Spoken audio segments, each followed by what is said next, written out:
Hello, hello, hello. Welcome to another episode of me musket fun, right?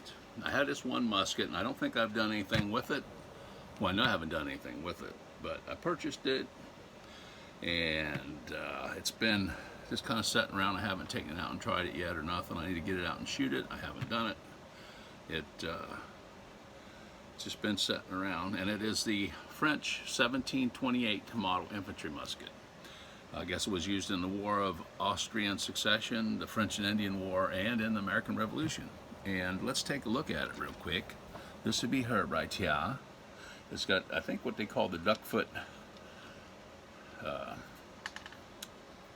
stock right there. And these here, I want to do a sling for this, but I'm not sure how to do it right offhand due to the way it has its rings and stuff on it. It does take the old French bayonet, and it doesn't fit all the way down on it, but it will fit it. So this goes to about there. It should go all the way up. Just a little bit too long. I don't know about the British one, but that to be her. And well, I guess I could take the camera and go over it like this. Take a look at her. Butt plate and everything. You see my musket here and all the junk I got around that I've been collecting and putting up. I need to take to the old Goodwill or have a big sale. That's the bayonet right there. That's a dandy, isn't it? Ooh, imagine that sticking you. Ouch. But anyway, like I said, it don't fit the greatest, but that's the one side of this old 1728 model. Get up close. Some of the workmanship on it, I mean, at the time I got it, I was so cool that I didn't even really notice anything wrong with it at all. Now it's like, oh, wait a minute, what's that? What's that? I never did that. I didn't even mess with it. But it is as it came to me. So what you see is what I got. So I do like it, but I don't know if I want to get it dirty or not. You know, it's one of them things that, yeah, I don't know if I want to get that dirty or not. Yeah. But one of these days I will take it out and get it dirty. Very dirty. I'll shoot some powder through that baby and get it dirty. But it does need taken apart and cleaned. My big concern is with the bands and stuff on it, that it's going to really mar up wood stock and everything, because this looks to me like that's what it's going to do. So it's not going to be one of them ones that's fun to take apart, because those bands are like wedged onto the wood, like they're not supposed to be removed. There's no pins, nothing like that. But I imagine they'll probably scrape and scratch and make her look pretty bad. That's what I'm thinking.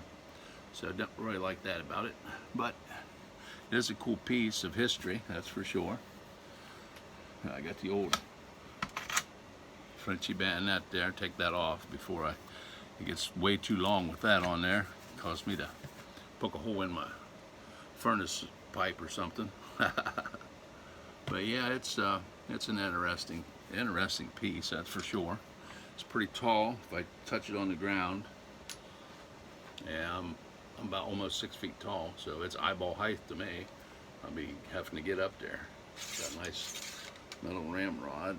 Like I said, I'm not too sure about putting a strap on this, exactly how I'm going to do it, so you can have a shoulder strap. But that's the lock on it and everything. I got a nice big piece of flint in there. Yeah, I think it's fairly sharp. This thing cocks real easy, like nothing. I'm telling you, it cocks like nothing. Really, it does. Like nothing. I don't know how she sparks. Let me turn this light out real quick. There we go. I think it sparked pretty good when I tested it. Yeah. But that is a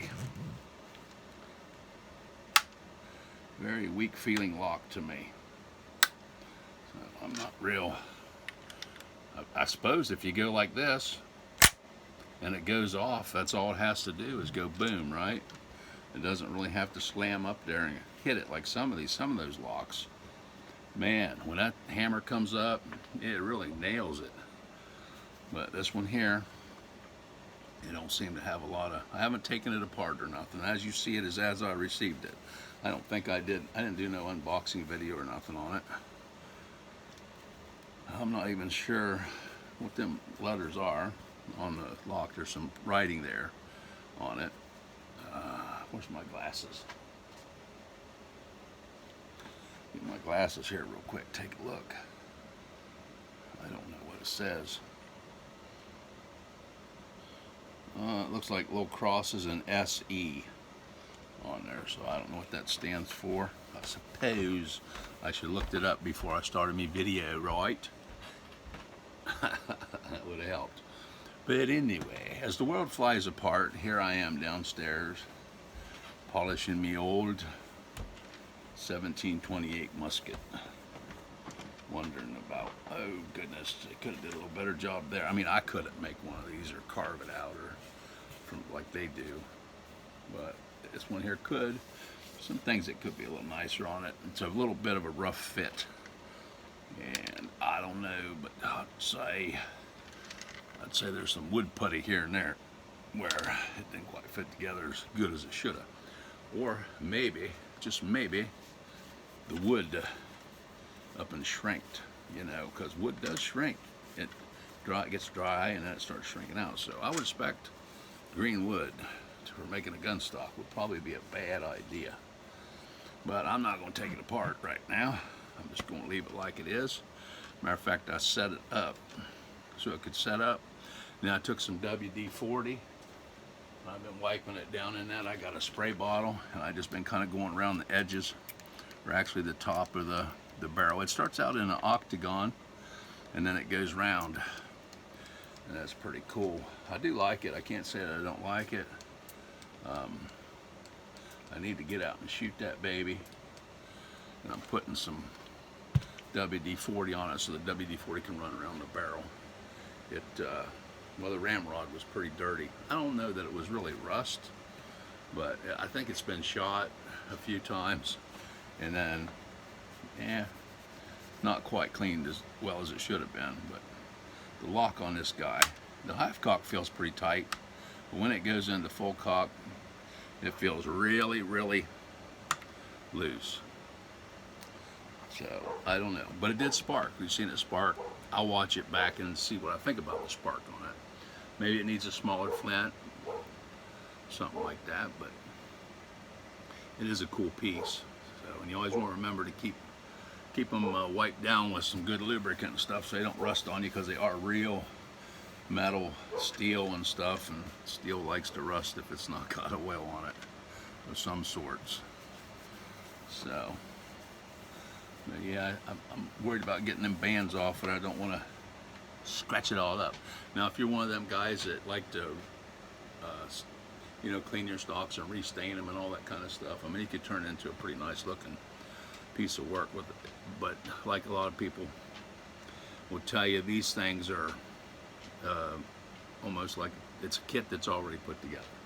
So you just gotta tweak them and do a few things to them here and there, some more than others. But this guy does look pretty cool.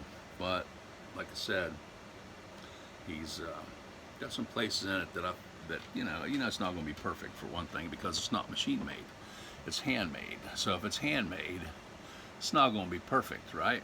I mean, you don't get perfect firearms if they're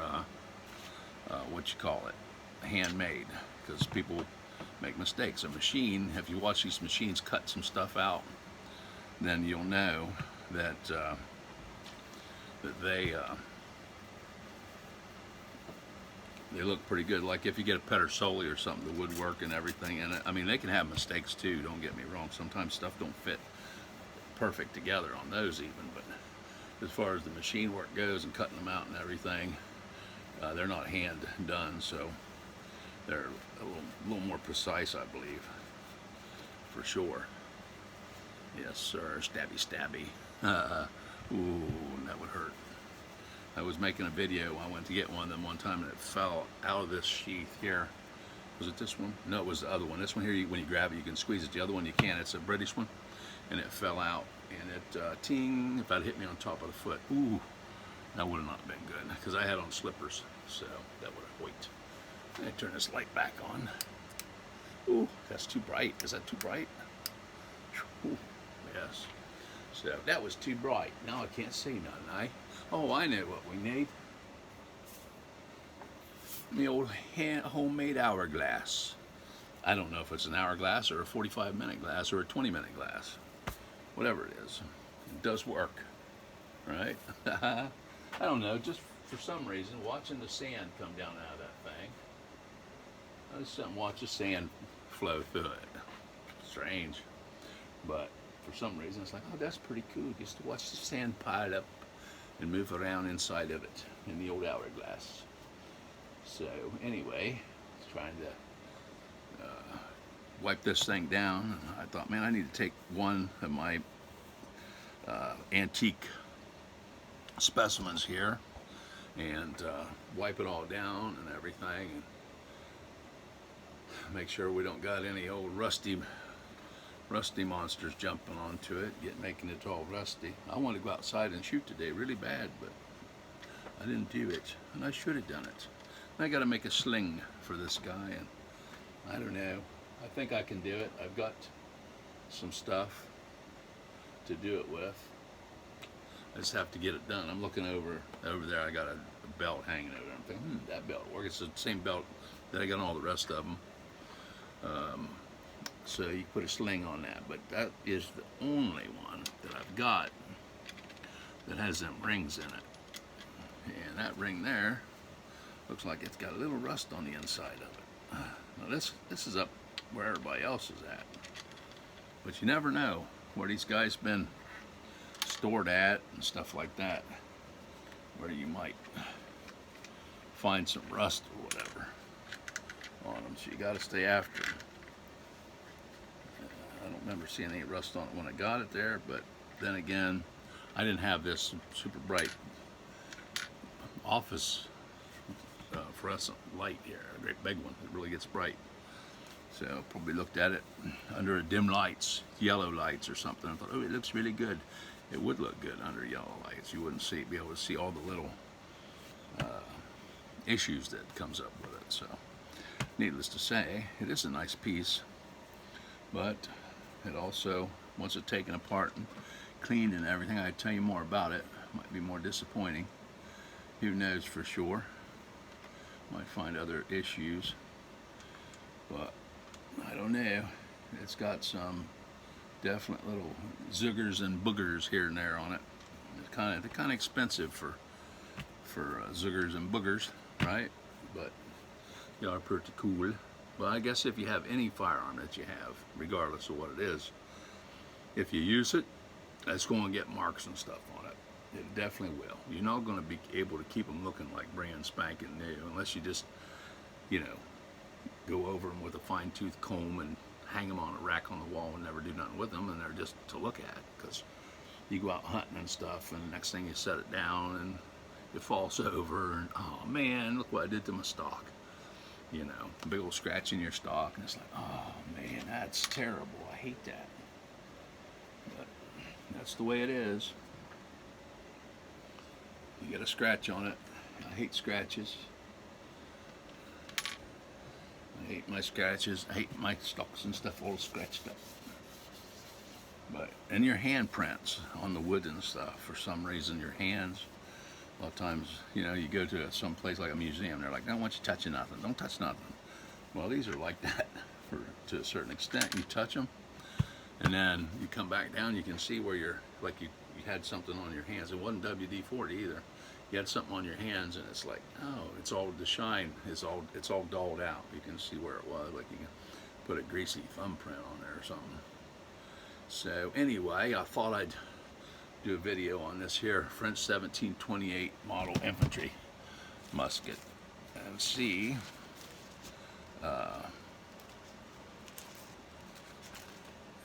what all I could come up with it. It's like I said, it's a cool piece. That's for sure. But,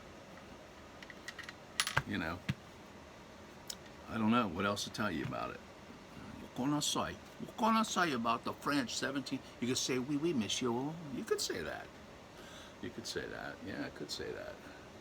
The ramrod, it's a long steel ramrod, so you don't have to worry about breaking it. That's for sure. Of course, it's smooth bore, and it's, oh, I expect it's the 60, what, probably 62 caliber, something like that, 20 gauge modern shell. That'll fit down in that baby. I keep looking over that way for something. So anyway, yes, this is a very distracted video you're doing, Mr. Ed. You're so distracted. I know I wasn't going to do one, but I come down and I looked at that and I thought, well, I need to get that down, and I haven't really done much with it, and check it all out and wipe it down and everything, because I got it, I looked at it, I said, man, that is so cool, and I hung it up, and then it's just been there.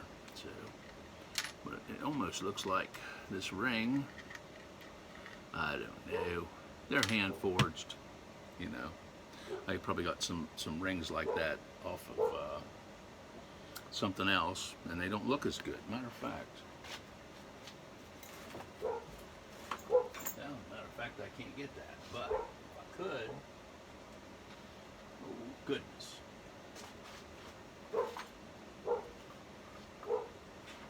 Well, needless to say, I had some other rings around, but they're like probably machine stamped and everything, or these are probably made by hand, so they don't look quite as fancy as the machined ones. We all get spoiled with things. Like if you get a, oh, even, I don't know, I got a Denix Brown Bess, and even it doesn't, even it's not perfect. And I think I got a Napoleon, which I gave to my grandson, which is a Denix, the Napoleon model. It's pretty fancy. He got straight A's in school, and got on the honor roll and all the good stuff. So I said, hey, this would be a nice gift for you for doing so well in school. So I give it to him. So he has that one. And I was actually going to try to use the stock and stuff and make an actual real flintlock with it, but that didn't happen. So he's got it, and he plays with it and likes it. So that's the best place it could be.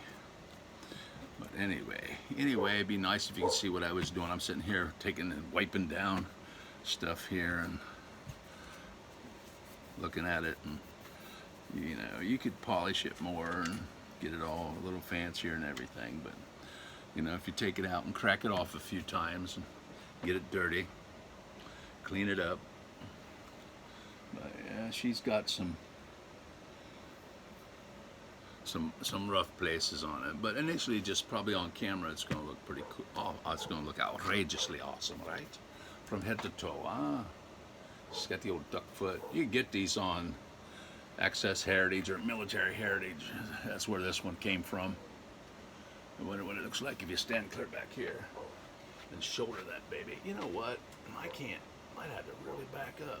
How far do I have to go? Whoa! And there's the end of the barrel. Oh no! Oh no! Me flag's falling down. Can't have that. Right, alright, so anyways, there she be, monsieur. I don't have on my French hat. Alright. Easily goes back, no problem. Take the prison cover off. Ooh, that flips down good. Almost slipped and give myself a nasty cut. Shadow it with me. Ah, you got a spark in your eye. I don't want a spark in my eye. Alright then. Don't do it. Don't do it, don't. Oh, yeah, not too bad. Don't do that when you get a spark in your eye. That wouldn't be good, would it? No, it's a shaved piece of steel. Silly boy. Silly boy. You want a shaved piece of steel in your eye? No. Ooh, that's too bright. Whew, that's a much better, huh? All right. So anyway, there we go. And as the world goes to hell in a handbag today, here I am downstairs playing around with the old 1728 French infantry musket. So anyway, but hey, know that I do not sponsor anybody or anything of that nature. I just have these, and I thought, you know what? If I wanted one of these, I would like to see a good review on it. I don't remember seeing much in the line of videos and stuff on the 1728 French model infantry musket. But here it is. So, needless to say, like I said, the lock, it works fairly easy. I don't know. I haven't taken it apart and been inside of it. If I get inside of it, everything looks good. I mean, it does spark. I've sparked it 3 times here in the past 20 minutes, 23 seconds, huh? So, there we go. Look, it's a scarab for your old Baronetsky. Yes. But, yeah. What else can I say, you know? What else can I say? Making a sling for it. I got some belts. I've referred to them, and I don't never have nothing prepared like I should. But this is the belt that I have. It's the one I use on all of them. Matter of fact, there's 2 buckles here. And, yep. Yeah, this part here. And that's what I'll use. And I don't know for sure exactly how I'll attach that to it. I might be able to do it this way. With this, put a little piece of leather through there, and then run the belt through that, something of that nature, because it'll be a little bit different. But I got 2 of them belts left, and I'm out. And well, I can't get it, but I got some tin cups. I was going to show you me tin cup. Bought them at a flea market for like, I don't know if there was a buck a piece or something. They're all tin that you could use if you go and do some reenacting or whatever. I've been picking up a few things here and there as I can pay for them, get them paid off and all that good stuff. So, all right. Well, I think I'm going to sign off now. And I'll take this musket back and put it up. I don't know. I probably won't bring down another one right now, but I might, because all of them, you know, you need to take your firearms out and clean them and oil them and all that kind of stuff, and make sure that they're staying good, because if you don't, moisture will get to them and you'll have you know, a mess. I think sometimes that's why a lot of people blue them and do different things to them, try to cover up maybe some of the rust, or just make them look antique and older and all that. And I'm not worried about what they look like. They'll all be done, gone, and everything. They'll get antique as time goes on. So eventually they'll look real old. So, all right. Well, hey, let me sign off here and wish everybody a great day, and hope you're all doing well. And may our prayers be with the people of the world that are suffering now for whatever reason that might be. Hopefully we can learn to get along and you know, make this world a better place. So we'll see you next time on the old flintlocks and stuff. We've had a lot of stuff lately, but not too many flintlocks, huh?